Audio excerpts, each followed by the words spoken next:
দেখা যাক। আসতে গো, এক জায়গায় করো মাছগুলা। মাছ বড় বড় বিলে জায়গায় আসো সাকিব। এই যে মাছ, অনেক বড় মাছ, ছোটখাটো মাছ।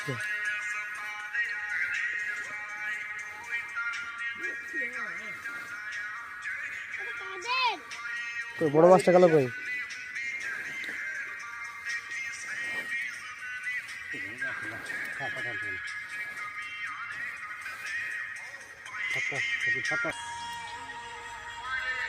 বন্ধু মাছ, এত বড় মাছ দেখতে পাওনি কোনোদিন হয়তো। হাতে ছোট লাগছে, হাতটা মানে হচ্ছে হাতটা অনেক বড়, মাছটা ছোট লাগছে।